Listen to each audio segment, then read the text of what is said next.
Noon, my brothers and sisters, good afternoon, good afternoon. It's a hot one in New Orleans, Louisiana, family. It's a hot one in New Orleans, Louisiana. Look, it's in the 90s, almost close to triple digits. And you guys need to do what your brother doing, you know what I mean? I'm keeping myself really hydrated, to be honest with you. I'm drinking a lot of H2O, keeping myself hydrated. It's a hot one, family. And look, if you can't afford to keep yourself hydrated, you know, at least find a building with some AC. You feel me? Man, this water right about now is doing me justice. Look, family, it's been a while since I've come to you from the studios of Radio Gumbo Creole. It's been a minute since I've come to you from Radio Gumbo Creole. You know how your brother do it, to be honest with you. Look, we was out on vacation for like 2 months, you know what I mean? We went and visit Mother Africa. We spent actually a month in Africa, you know, just building the spirit, talking to some elders, meeting some beautiful black people.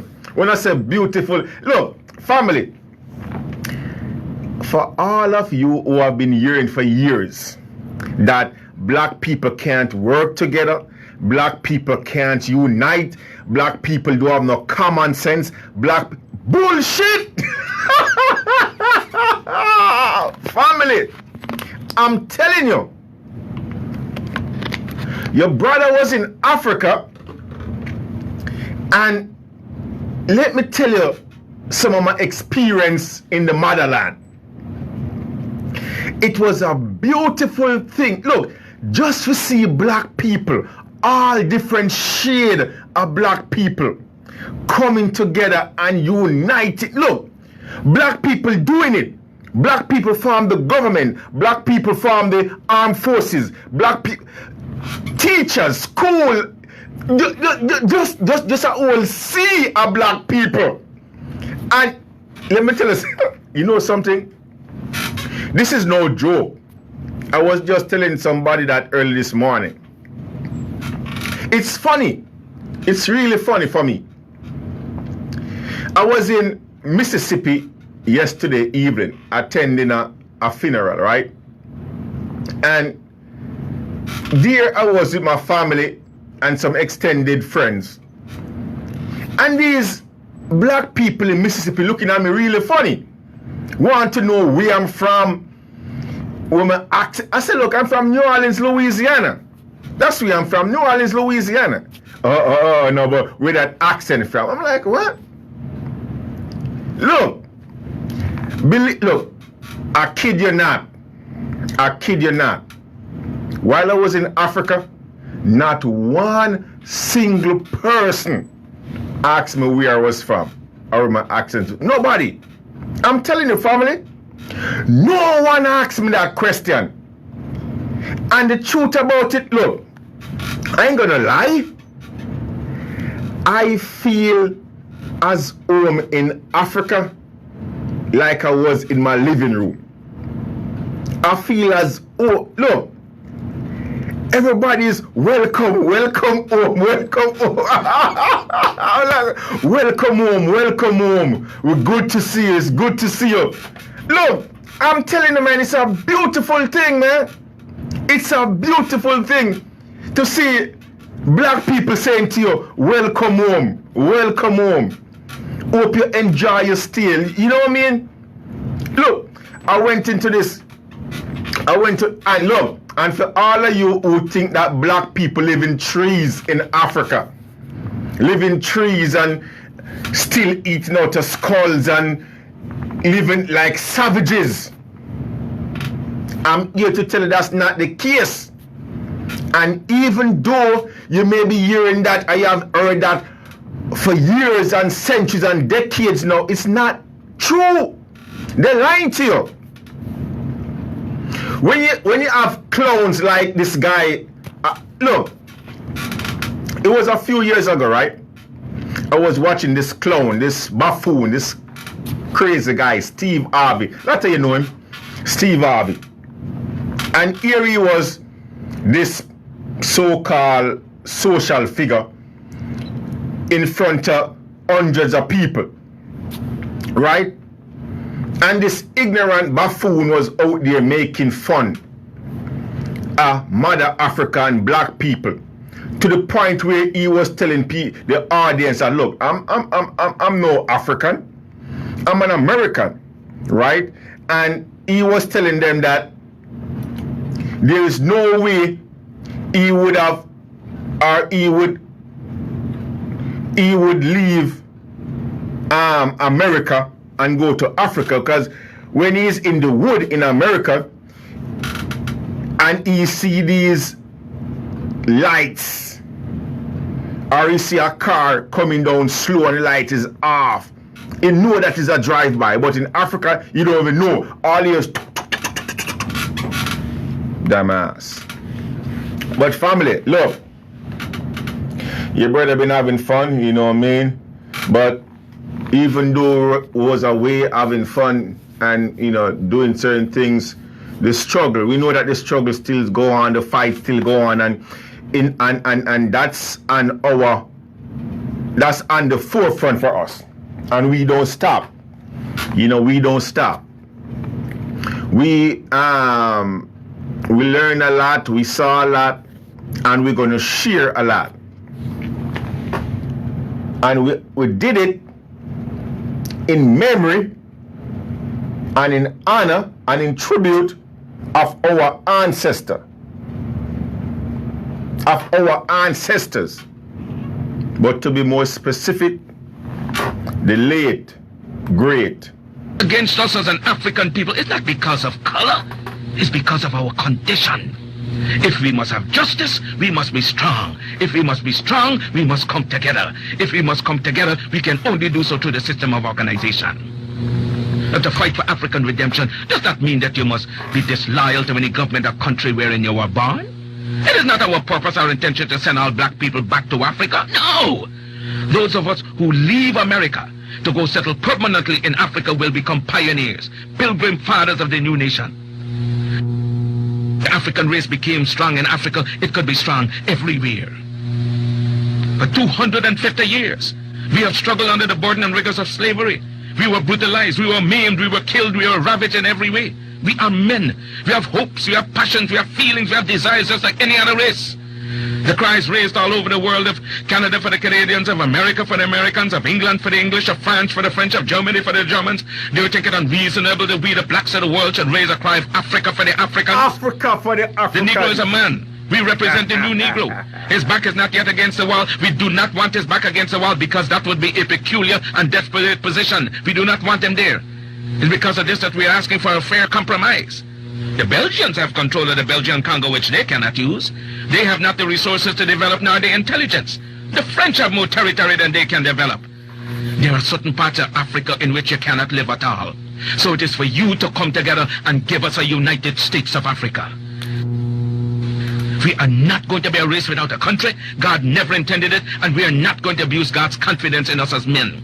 We are men, human beings, capable of the same acts as any other race, possessing under fair circumstances the same intelligence as any other race.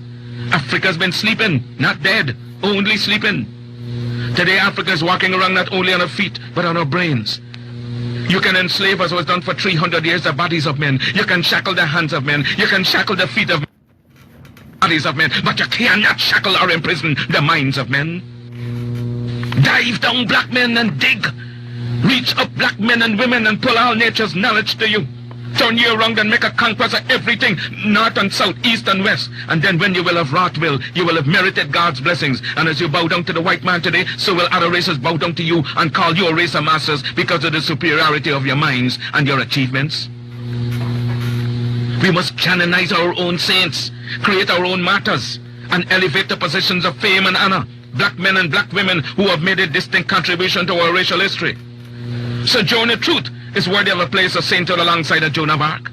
Christmas Alex and George William Gordon are entitled to the halo of martyrdom with no less glory than that of the martyrs of any other race.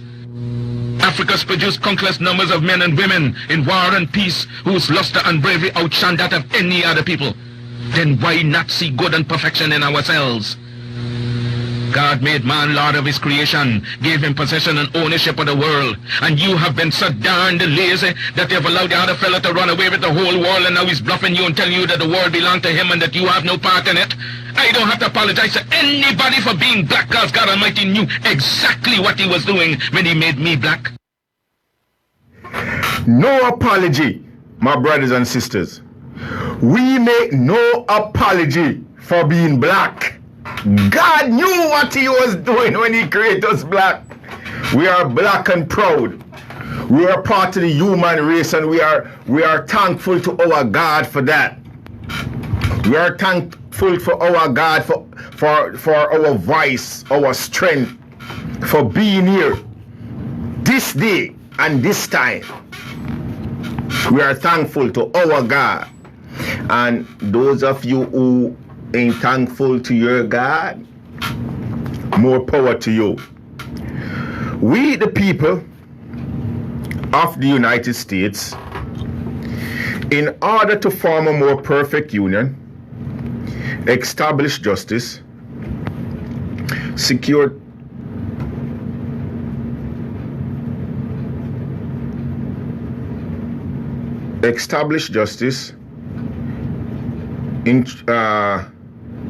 ensure domestic tranquility, provide for the common defense, promote the general welfare, and secure the blessings of liberty to ourselves and our prosperity, do ordain and establish this document, this contract, this constitution for them, the United States of America, for them politicians, for them elected officials, for them public servants, for them criminal. The Constitution, my brothers and sisters of the United States of America, as it was written by the founding fathers of this landmass. All government of rights originate with the people. With who? We the people. With who? We the people. Yeah. The common man, woman, and child. Yeah. We the people. We the electorate. Is founded on their will, our will alone, and is instituted to protect the rights of the individual and for the good of the whole. Its only legitimate ends are to secure justice. Let's stop right there, family. Why did we, the people, deem it necessary to create or to form this thing we call government? Why did we deem it necessary to give people like John Bell Edwards, Errol G. Williams, Lataya Cantrell, and all of them other so-called elected official jobs? So that we, the people, may have justice. Justice for all. That's what we want. We want to ensure that while we out there doing our thing, that we have people out there who is acting on our behalf. To my brother Mike Owell, much love, my brother, much love, my brother. It's good to be back. It's good to be back, Mike. It's good to be back on the forefront. It's good to be back on the war path. Well charged and energized, my brother. It's good to be back. Good to be back. That's why we form government, Mike. Mike, we're telling them why these guys down there 1300 Pardew Street is having a livelihood. We give them the authority and we delegate some of our responsibility, some of our authority, Mike, to them. To every single person that sits on the New Orleans City Council, to every person who work alongside Lataya Cantrell and Lataya Cantrell herself, to every individual who sits there in Baton Rouge that form a part of the legislative branch, be it in the House or in the Senate, to John Bell Edwards and all of his cronies, to the members of the judiciary, what's her name? this so-called Chief Justice, and all of them. We need to remind them, Mike. We need to remind them that they are public servants. We need to remind these people that they are not special, Mike. We need to remind these people that they are there because we chose to put their asses there. That's why they are there. We need to remind them. Look, if it wasn't for us, you guys wouldn't be rubbing shoulder and socializing with people of prominence. You wouldn't be driving around in all these posh, expensive automobiles. You wouldn't be building all these mansions all around the country. Huh? You wouldn't. They couldn't, Mike.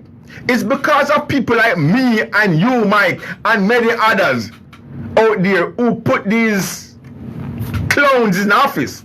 Now, when we did that, Mike, we did it under the assumption that these people were honorable, that these people care about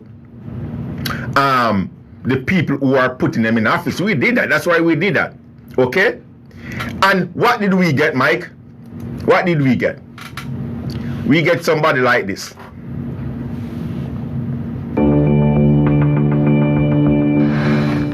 A state senator under investigation by the state inspector general writes taxpayers a hefty check. The politician avoided our questions for months until we recently cornered him at the state capitol. Here's unexcused absence. Putting events on a calendar can help put a story in perspective. You don't have to be a genius to connect the dots.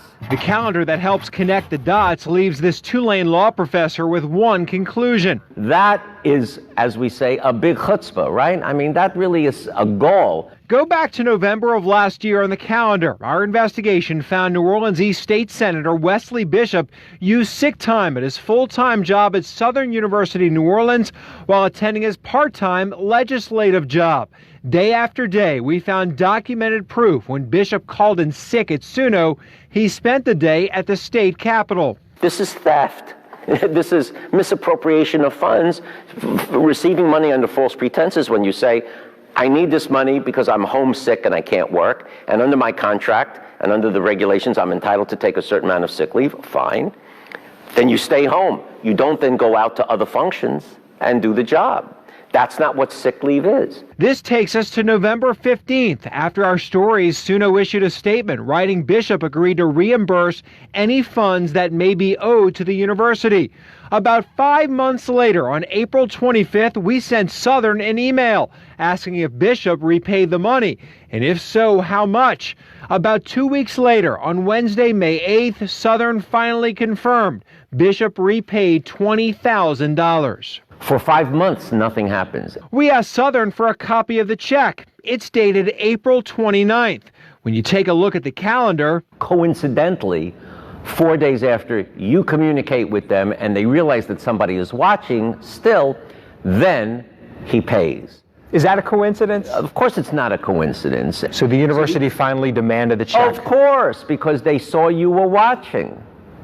And that's on the university. That's what I'm saying. Is that right, though? No, of course it's not right. It's horrible. The university has acted grossly improperly, both in the very, very limited sanction they imposed on him, which is basically just pay back the money, but stay in a leadership role in this university, and then pay it back when you want to pay it back, and in fact, don't worry about it until somebody complains about it. Back in November, Lee, I'm not running from you. Getting Bishop to answer questions proved difficult. Why wouldn't you schedule an on-camera interview? Why won't you give me the question so I can answer? We'll give you the documents. I'm happy to say, no, that's not yours. I'll email the documents to you. Lee, when you give that to me, I'll come back and meet with you. I'll be happy to meet with you. You're going to do another on-camera interview Thank with you. us. Give me the documentation. You will do an on-camera interview with us tomorrow. Give me the documentation. Once I've had a chance to see the documentation, I'll respond. Last week, we caught up with Bishop at the state capitol. Hey, Senator Bishop, how are you? You never did an interview with us. You told us you were going to do an interview about your sick leave. I did. Southern did they did the audit both on campus and they did the audit, I think, on Baton Rouge campus. Why did it take you so long to write your check? Why did it take me so? Yeah. Southern contacted me, and they came back, they did an audit. Southern says the $20,000 includes $8,600 in improper payments in 2018, $5,400 in 2017, $6,300 in 2016. I went in and got with my family and wrote a check up. The check, when did you write the check? A couple weeks ago. Yeah, why did it take so long, you know? Because it took me a while for Southern to tell me when the check was. So Southern didn't come to you until? No, they don't know. I don't know the exact date, but Southern came to me to tell me exactly what I owe regarding that. When we asked Southern University for a copy of the audit spelling out why Bishop owed the money, they didn't send us a thing. But shouldn't there be a document that shows which days he's paying back for? Well, of course. I mean, unless the university is trying to hide something and protect him. Look, family, this is what we are saying. Follow us carefully. We are not targeting anybody specifically. We are not doing that. That's not our function here or our role here to target anyone or any specific individual. All of them are criminals. All of them are Look, you can check the legislative branch, the executive branch, the judicial branch, right? And you can just pick, look, you can throw a penny, a dime, and hit any one of them, and they're gonna scream like a goddamn pig. That's what we are saying. We never elect these people to public office to go there and run a mock or to create tyranny. We never do that. That's not why we put when we put these people into public office, we honestly think that we are putting credible people in public office. We the people thought that these people who came to us, now look, you have to remember, they came to us and they said to we the people at New Orleans, at Baton Rouge, at Kenner, at Louisiana, they say, can you give us the opportunity to serve you? That's exactly what they did. They came to us and they said, please, electorates, please, people of Louisiana, can you please give us, can you please give me, can you please give we, can you please give us the opportunity to be your servant, to work on your behalf? And we the people say, okay, go ahead, take a shot, do your best job, impress us, show us that you really deserve our trust. Right, that's what we did. And we said, go ahead, be the best judge that you can be the best state representative that you can be the best mayor that you can be the best governor that you can be the best tax assessor, you criminal bastard Harold G. Williams, that you can be. And what did they do, family? What did they do? They spit in our face. They laugh and jeer us. They mock us. They turn around and create or act with malicious intent against us, we the people, the bosses. That's what we got. That was not what we expected of them. These people, we think that these people were morally, religiously, and everything decent about them. We think that this was decent, moral, law-abiding, uprighteous, upstanding citizens within our community that wanted a job, a job, wanted to take care of the family. That's what we thought. And we said, okay, look, we have a position that we need to be filled. We need a mayor over here, so. And we need a assessor over here. And we need some judges over here. And we need some lawmakers over here. Right? And we need a coroner over here. and we need, we have some position that we need to be filled. Because we need to jump on a plane every now and then and, take a trip somewhere in Europe or somewhere in the continent of Africa or somewhere out there in Australia, wherever we need to go. We need to, every now and then take our family to the coolest point of the country, so they can experience snow and different climates. But while we are away exercising our human rights, exercising our God-given rights to do whatever we deem necessary, we need to ensure that home is taken care of.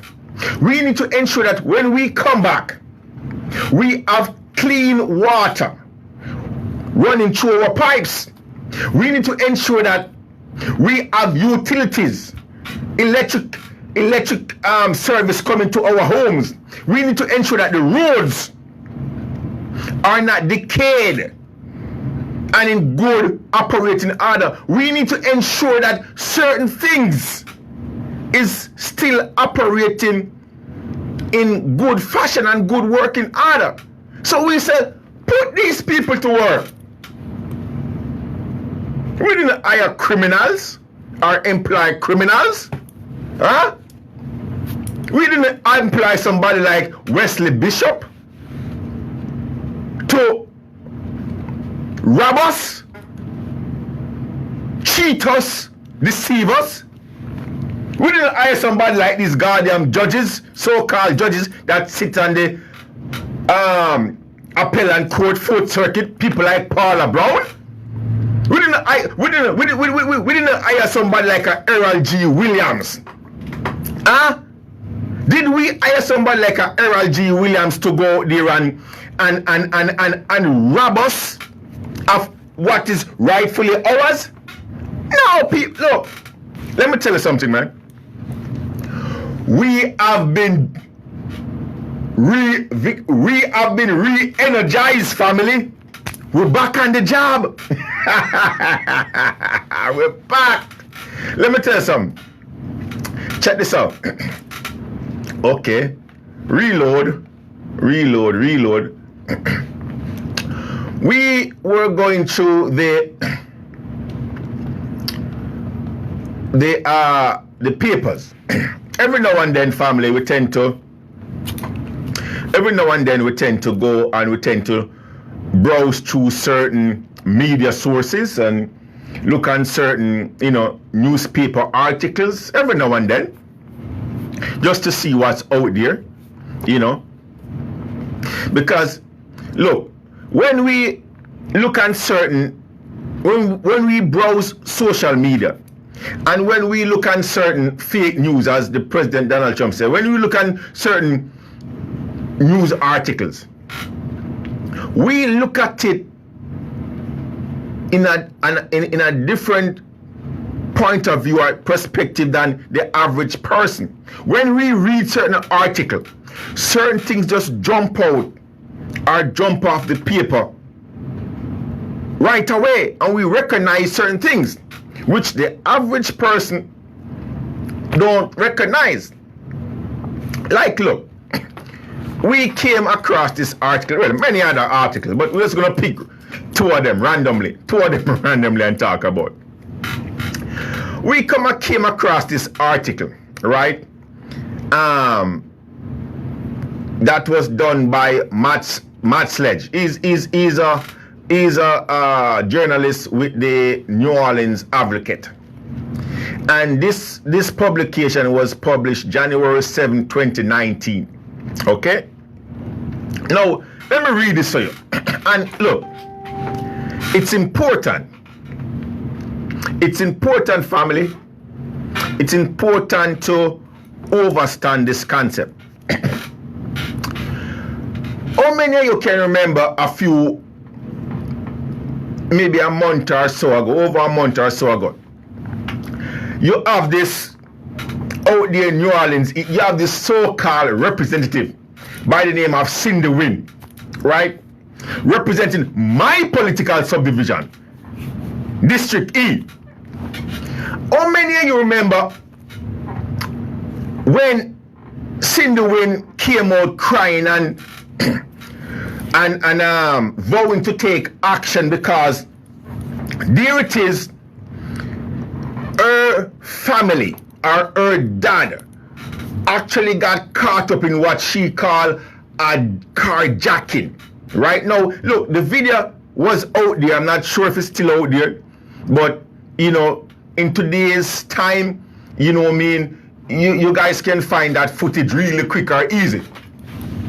But how many of you remember the outcry from Cindy Wynn because her family member, because her dad got carjacked, according to her, in New Orleans East, and because, using her own words, and I'm quoting now, it hit home. Because it hits home, Cindy Wynn went and she called some of her colleagues. She went and she spoke to the what that clown name, the 7th district commander. She went and she speak with what that other one named Ferguson, the chief of police. She went and she speak with Latoya Cantrell, because look, these are all her colleagues, and she was so outrageous. She was just, oh my God, here it is, the element, the crime,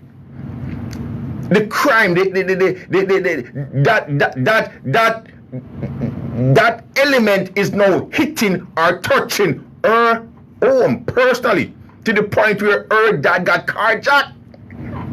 Right? So she's just so pumped up. She's calling everyone, and she won't take action. She won't pass, according to her, laws. She won't pass laws because there's so much juveniles out there in New Orleans is committing so much act of violence, terrorizing her family, not the community, her family, her dad. Right? Now, this Sunday evening, I think this happened early, late Saturday evening, early Sunday morning, right? She went and she did a Facebook live thingy. I think it's her scheduled Facebook live thingy, what she have been doing since she been elected to that office, right? She went and she make a statement about that event. Now, as I said previously, in previous shows, if you look on that Facebook live stream that she did that Sunday, and you listen to that puppet Ferguson the Monday morning, family, it's verbatim. It was verbatim. It was verbatim. It's like Ferguson was basically reading the script that Cindy Wynn wrote him. Now, look, when I first talk about this issue, I spoke about this issue because I'm saying, look, here it is, that because this small group of people, this 1%, not even a good 1%, 0.0001%, right? Because that's how they fall. They way down the goddamn scale. Because this so-called elected official, because a member of her family get a whiff or a taste of what everybody else out there was feeling. Now she had to take action, and she called her friend, she called her colleague, she called people who she brushing shoulder with. And they made that speech. So the, what you call him, police chief or commander, whatever he want to be, that same person, yeah, he worked for the city of New Orleans, worked for Latoya Cantrell and goddamn Cindy Wynn and all them, right? So somebody who worked for them. Then that same Monday, or the chooser, I can't tell them, they made an arrest. Some juvenile. But this is what I'm saying. So here was the outcry, and they took action. Right? Now they start to point the finger on gun violence and juvenile crime here in New Orleans. Right? All of a sudden it's juveniles are just out of control. Out of control, it's ridiculous, and they're committing so much gun to the point right now where they're actually implementing this curfew thing. Right? If you're 16, the truth about it, let's take a pin. As a father, as a man who have offspring, I don't think, because my goddamn 16-year-old, once he's out of school, his black ass is inside the house. I don't allow my kids to go out there and roam the street. You see? That don't happen in my house, but to each his own. But here it is that this municipal corporation is now regulating Nazi Germany type of punishment. So they're regulating, they're telling you that your kids have to be inside, without supervision anyway. Without supervision. So your 16-year-old kid cannot be outside. No, the truth about it, in all fairness in the family, in all fairness, we look at it on a broad level, right? Personally, I don't see any need for a kid to be out there just gallivanting and doing jack without any supervision, So let that be clear. I'm not endorsing kids just being out there without any supervision, gallivanting, just doing what they want to do. That's not my point. My point is, they are now saying because kids are, because of this uptick in violence or teenager behavior, they are enforcing this curfew. No, look, we can debate that either way, but that's not the issue. I'm just saying that because I'm trying to make a point. I'm getting to it right real quick.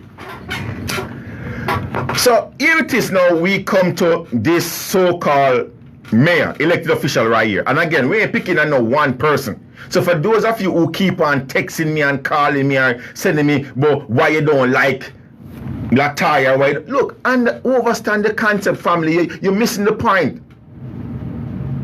I could pick on Lataya, I could pick on Errol G. Williams, I could pick on John Bell Edo, I could pick on any elected official I goddamn please or choose to. Yeah, because what? I'm the boss. I'm one of the elected, and I overstand that concept. I'm sorry if you don't. I'm really sorry if you don't. And I'm really sorry if you're a kiss-ass person. I am really sorry if you are, whosoever the person is, the individual who I speak about. I am sorry if you have that person on your goddamn speed dial and you don't want to offend them, right? I am sorry if that person who I'm talking about any given day is putting food on your table or a roof over your head. No politician in this country ain't doing that for me. And I don't want them to neither. I don't want nothing from the politician. So because you want something from a politician, you feel offended because I'm talking about a certain politician. To hell with you too. But check this out. Right now we're talking about Lataya Cantrell. Look, and look, for those of you who want to, you can go and read this yourself. Again, this is in the New Orleans Advocate. This is an article written by Matt Sledge, Sledge.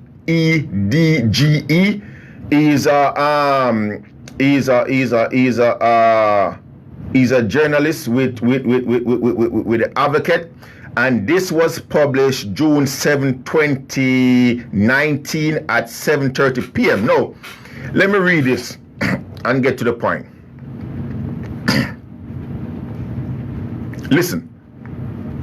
New Orleans Mayor LaToya Cantrell is preparing to launch a series of programs and policy changes aimed at reducing gun violence in the city, including an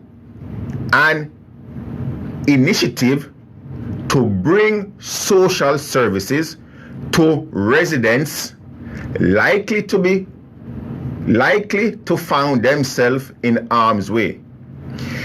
A top advisor to mayor said this week that the administration task force on gun violence expect to release a full plan by August 1st. The initiative will include a plan to partner with universities or other entities to design and test new social service programs, tailoring them to people at high risk of being shooting victims or perpetrators. If social behavior leads to gun violence, we believe that social intervention might be able to prevent it, said Cox, a senior advisor to Cantrell. Full stop. To that, Anthony Brown said, bullshit! What? Listen to me, family. To that, I say, okay, hold up. Stick a pin. $200 to come out of jail. Listen to me, family. For those of you who just joined the program, you are listening to the proven truth. You are listening to the proven truth with your brother Anthony Brown, coming to you live from the studios of Radio Gumbo Creole here in the beautiful territory of New Orleans, Louisiana. To join the conversation, you can dial us here at 504-303-8922. The telephone number is 504-303-8922. You can listen to us via the web by going to www.radiogumbocreole.net. You can also listen to us by dialing the number 667-930-9041. Again, you can listen to us from your device of choice by dialing the number 667-930-9041, or you can download that free app, tune in, and check us out on Radio Gumbo Creole. Listen to me. For those of you who just joined this program, I went and I gave a scenario a while ago. And I tell you about that so-called elected official, Cindy Wynn, and how she interject her dad, and how the marching order was given to Ferguson, and how she reached out to all of her colleagues about gun violence, about juvenile crime. I give it, for those of you who just joined the program, I went through all of that background, just to give you a slight insight to this right here. No, I did that for a reason. So we are to believe, and look, again, for those of you who've been watching this program or following me for a while, you know, one of the argument that we make on this show often is that, look, maybe out of 10, maybe 1 out of 10, oh my God, I think 1 is too much. Is there such a thing as 0.5 of a human being? Is there such a thing as a fraction of a human being? Because I think we have to go into the fraction right now. But okay, let's keep it simple. Maybe 1 out of 10 of these people who form the governmental structure utilize what we call common sense. Look, these people utilizing common sense is like goddamn the ISIS from the West. And you know why? Because a lot of them go to these accredited institutions, and let me tell you something, man. It's ridiculous to just hear these people talk. I hear the point of view. You have to scratch your goddamn head and say, what? And then they will try to tell you or convince you that, oh, look, I know what I'm talking about, or this is the law, or this. And you have to wonder, on which planet you're gonna tell me, here it is, that because of all those juvenile criminal activities and all you know, here it is, the city, the municipal corporation under the auspices of LaToya Cantrell, to the tune of $1.5 million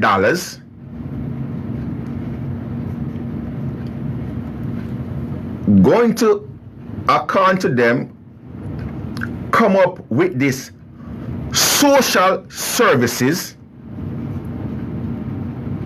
and the social services that they're going to come up with, right, it's going to target people of the community who likely will find themselves victims or perpetrators of a crime. So then, you would think that common sense would lead you to go into those communities and reach out to those families, to those people, to those juvenile directly with that $1.5 million and say, okay, look, this is what we're going to do. We're going to start this trade school. We're going to utilize this money and build this trade school so you can go there. We're gonna use some of this money, and we're going to assist the family so they can get employment, so they can find better housing. We're going to utilize this money directly into the community. No, my brothers and sisters, no. This is what the geniuses, this is what your elected official, this is what the people who you praise so much, the people who you don't want Anthony Brown to talk about, this is how they choose to spend that $1.5 million. Listen, for those of you who miss it, and those of you who don't have the time to go there and spend, what is 50 cents to buy a copy of this article so you can read for yourself.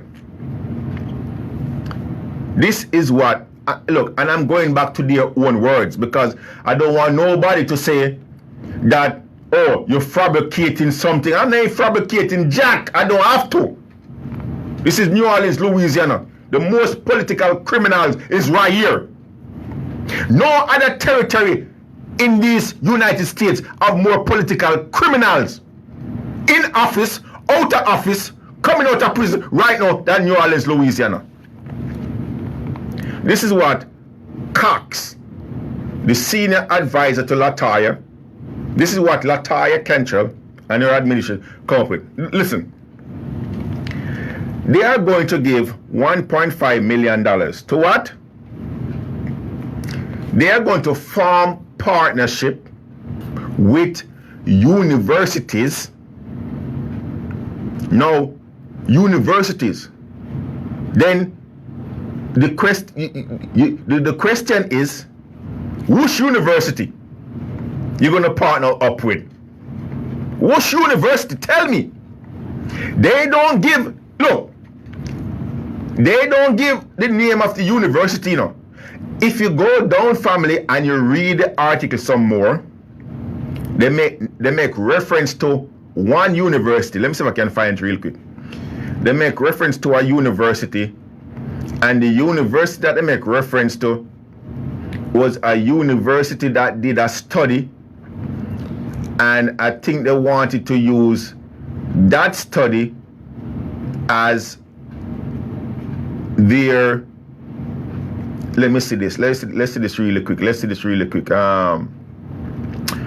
Which combines counseling, cognitive behavior therapy, and sports for boys, led to 44% drop. Okay. He pointed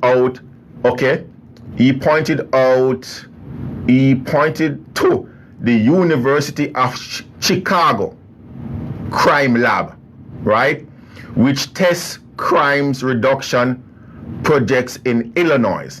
So they point out, they make reference right here to the University of Chicago, and they also make reference, according to the university, well, it's the same university, Chicago, go down, but it doesn't matter. I'm gonna stay and I'm gonna stick with